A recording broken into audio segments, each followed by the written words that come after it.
Raptor fans, it has been quite some time since I've been able to talk to you guys, and oh, I have missed it.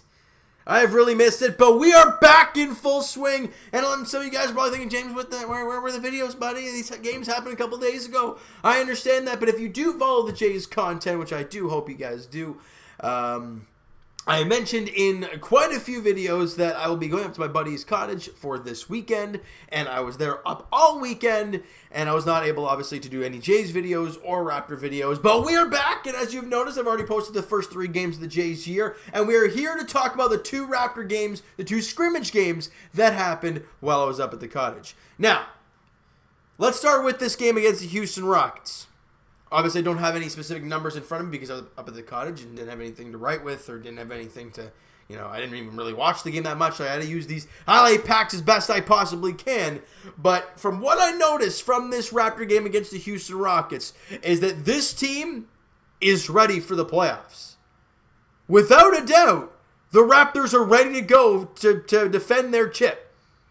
Now, people can argue, we can sit here and argue about who's going to win the championship and whatnot all you want, but the way this team has played all year long and the way they've played in these 2 scrimmage games look no different. They're playing with energy. They're playing with heart. They're trying to win, even though it's just a scrimmage game. They're putting their effort in all the time. And the Raptors did win that game against the Houston Rockets, 94-83 to go 1-0 on the scrimmage season, if you want to call it that. And quite a few, impressions from this game. Okay, the first thing is Serge Ibaka has not missed a beat. The season he was putting together this year, obviously he had a great season last year when the Raptors became champions. And then this year, he just took another step, which was incredible. And, a lot of people don't know what's going to happen post-COVID, right? With the season resuming and everything, we don't know how these players are going to look. But watching Serge in the first scrimmage game against the Rockets go 18-3, 18 points, 3 boards, and knock down a couple triples, he looked great. And not only did he only have 3 rebounds, but he was so active in many different ways, right? Box outs, just boxing out for rebounds, whether it was offensive or defensive boards. Just the energy he was bringing was spectacular. When he got the ball in the post, it seemed like no one could do anything to him. I thought he was spectacular. They don't have Clint Capella anymore, so they don't have that inside rim protection anymore. So I thought the Raptors did a great job. Lowry with the half court, or no, I would say the half court, the 3 at halftime. That's what I was going for. He looked great today. A lot of bundle of energy as Kyle Lowry always is. Fred VanVleet knocked down a few threes. He looked solid. Matt Thomas looked good. Confident knocking down a deep 3 in the 4th quarter. The Raptors looked real good, guys. I mean, look, I understand it's only a scrimmage game. You did play the Houston Rockets. Yes, they didn't have Austin Rivers, but you still play a very good basketball team, and you win by 11, and you hold them to 83 points. Look, as I've always said, especially since now they've gotten rid of Capella and guys like that, and they didn't have Rivers, you contain Harden and Westbrook, and the key word is contain. You contain those 2 guys, you will have a very good chance of beating the Houston Rockets. Not saying the Raptors did contain them because Harden was knocking down some ridiculous shots. And when Westbrook gets out and runs, he's kind of unstoppable. But I thought the Raptors did a really good job. When you hold the team to only 83 points scored, he did a really good job. The Raptors shot the ball pretty well. Yeah, they only had 94 points. But again, first scrimmage came back. What do you expect them to shoot 60% from the field? No. They did a really good job. They were active on the glass. Hollis-Jefferson was good. I thought a lot of the bench guys were really solid. All right, and again, now let's move forward. I want to make these quick, guys, because they're scrimmage games. I understand that we all want to talk to them.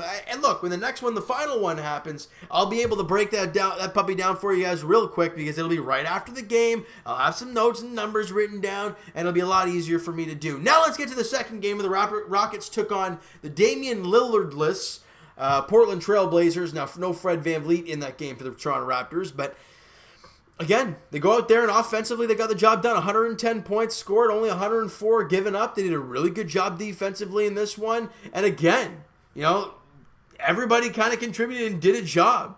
Matt Thomas had 16 points and knocked down 4 threes. The first 2 scrimmages back, he's looked real solid. Pascal Siakam had 18 points and 6 boards, right where he left off. Terrence Davis was extremely active in this game. Everybody kind of contributed in these first two scrimmage games, and that's what makes this Raptor team so scary. Because let's say you contain Pascal and Kyle Lowry. Okay, that's fine. You still got Fred VanVleet, Terrence Davis, which we've seen has done incredible. You've seen Marc Gasol the odd time here and there have a big game. Ibaka's been massive. Heck, it looks like Matt Thomas might be a guy who might have some big games. I know there's more guys than they're missing. Norman Powell. There's so many players that can hurt you on this Raptor squad. Even Boucher at times can show up and be a big factor in a game. This team is so scary. And I think it was JJ Redick, I think it was, that said when he was on Philly that he's on New Orleans now. So he was saying about if he was in the East, who's team he'd want to avoid, and he said the Raptors. Because not only are the Raptors such a long team, and even OG, speaking of long, OG and Anunoby in these first two games, there's been sprinkles of really good things from him, so that's very nice to see. But going back to the JJ Redick thing, he said he did not want to see Toronto. If he was in the East, he would not want to see the Raptors, because not only defensively are they so damn good, they can beat you in so many ways offensively. They can break your defense down, break your offense down, and make you look silly. This is coming from a guy who played for Philly last year, who got heartbroken in Game 7 from the Kawhi shot. Now, he's a vet. He knows all the right things to say, but he could have said anybody. He could have said Milwaukee. He could have said Boston. He could have said Philly. He could have said all different kinds of teams, but even Miami. He said Toronto, because this team is special, and I'm totally fine with everybody sleeping on the Toronto Raptors. Where was it that I saw? I want to see if I can find this here for you guys. It was something about Twitter after the first game against the Houston Rockets. Let's see if I can find that here. It was something like, everybody posting about Houston, how, Westbrook's doing this, Harden's doing this. And if you look at House of Highlights on Instagram, they show some CJ McCollum highlights against the Portland Trailblazers. Not a single Raptor highlight was shown. You know what I say to that? I don't really care. I could really care. I don't care. Because we are so used to this, and we got the chip. And who says this team can't do it again? Yes, there's no Kawhi Leonard. I understand that. But you look at all the players last year that maybe didn't make that much of an impact, who are making impacts now. Norman Powell. He was kind of all over the place. You didn't know what you had with him. And last year and this year, he's solidifying himself as a dynamite player. Right before the season ended, or I guess the COVID, began for the quarantining time for basketball happened. He won Player of the Week. Powell was fantastic. Siakam's taking that next jump. Lowry's still playing extremely well. You have VanVleet taking next steps. Heck, you got Terrence Davis now. You got Matt Thomas. You have so many other players that can help your team win. Yes, Kawhi is gone, but you have so many other players who are upping their play. And that's what we said before the year. If this team could do that and up their play without having Kawhi and Danny Green, they'd have a chance. And that's exactly what they're doing. And they have a chance. So why not the Toronto Raptors? All these teams can say why Milwaukee can win, why Boston can win, why Philly can win. Let's just throw them out there. Miami, guys, why they can win. Why not the Toronto Raptors? I want to hear that argument. Why not Toronto? And if people say, well, Philly's got... No. Why not Toronto? They've got incredible defense. They've got incredible length. Offensively, they have so many weapons to beat you.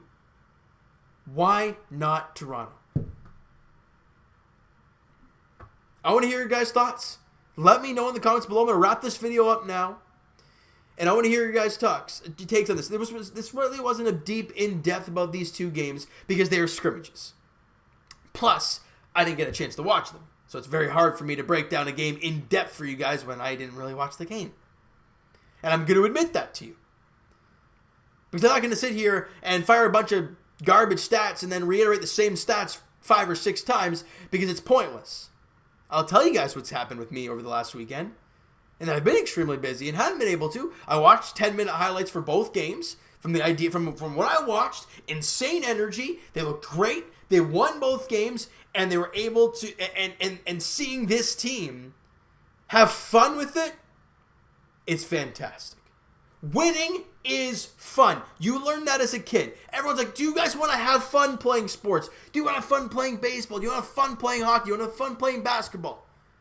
Everyone's going to say yes. Is it fun to lose? Well, no. Is it fun to win? Yeah. Do you want to have fun? Yeah.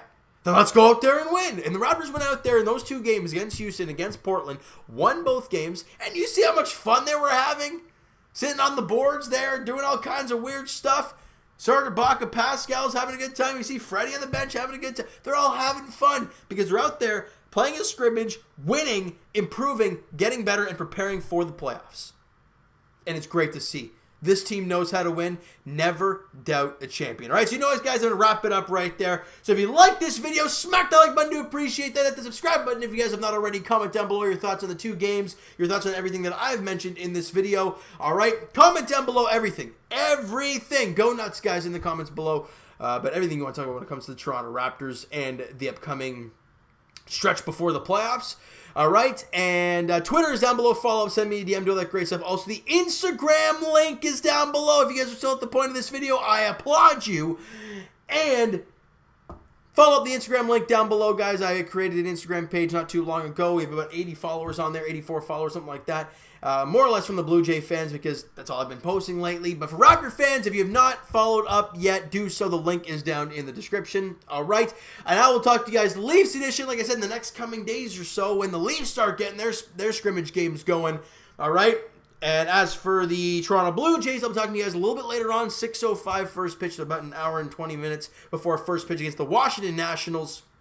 Trent Thornton and Anibal Sanchez are the 2 starters in tonight's ball game for the Jays, looking to get back into the win column after 2 really tough losses to the Tampa Bay Rays. And as for our Raptors, I don't quite know the exact date of the final scrimmage game, all right? But all I know is that I will talk to you guys post-game for Game 3 of the scrimmage. I'm actually going to look that up right here for you guys. There we are. All right, so let me see if I can find the scrimmages for you. Yeah, I don't think I'm going to be able to find it, but that's okay. No, okay. You know what, guys? You guys can let me know when the next game for the scrimmage is for the Toronto Raptors because my head has been all over the place lately. Give me the heads up there, and just like that, I'll be right back into the groove of things, right back into the swing of things for all of you guys. So thank you so much for listening and watching. Hope you guys know the video. Talk to you guys then.